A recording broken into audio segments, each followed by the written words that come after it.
Hello, welcome to this session. In this session, we are going to be considering the height and width property of CSS, and we have been using it a good number of times in the previous sessions.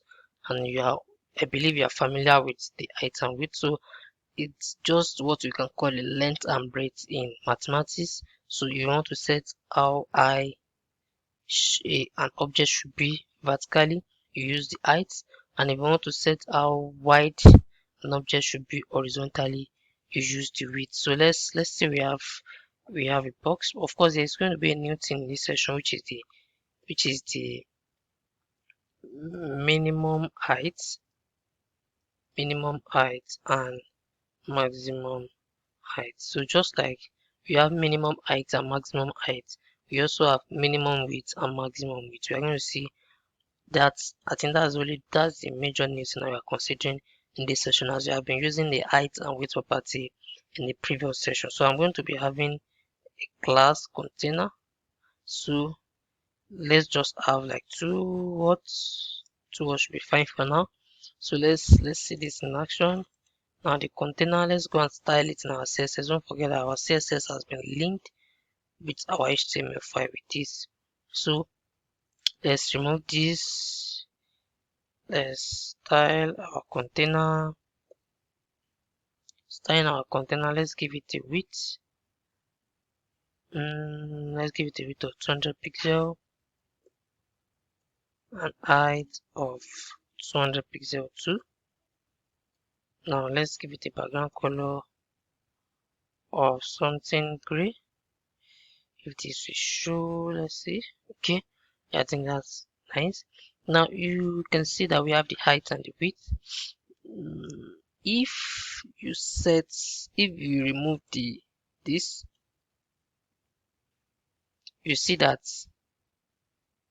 it goes as a block element and it takes the entire width.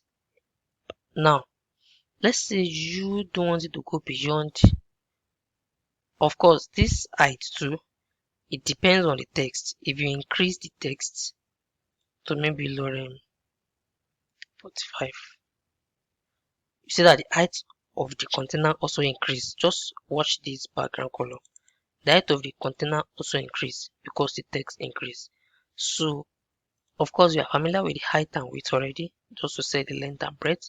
But if we don't want the container to go beyond a particular height, irrespective of the content, maybe small or much, then you set the maximum height.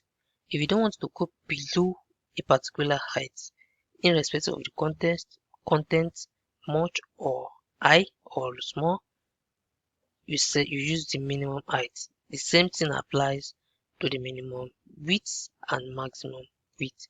So let's do minimum width. Let's do 20 pixel. So let's do the maximum width.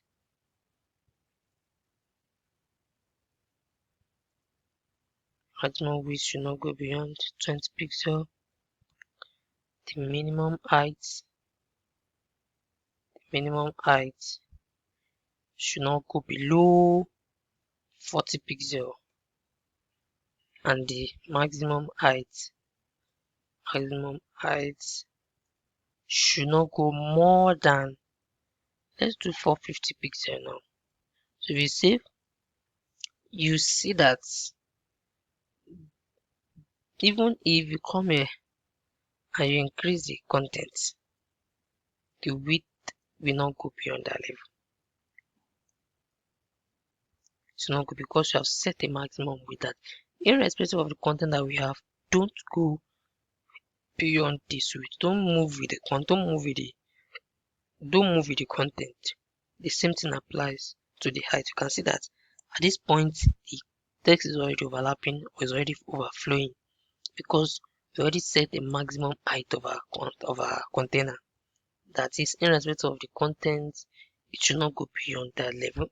Now let's say you now reduce it. Of course, it's expected to reduce with the content, but no matter how much it is reducing, you have already set it that the height should be minimum of 20 pixels, if I'm right. Minimum of 40 pixels. And the width should be minimum of 20 pixels. And that is that about height and width, which we have been looking at since in the various sessions in the previous session. For the minimum height and maximum height, I believe you get a full grasp of it now. Thank you.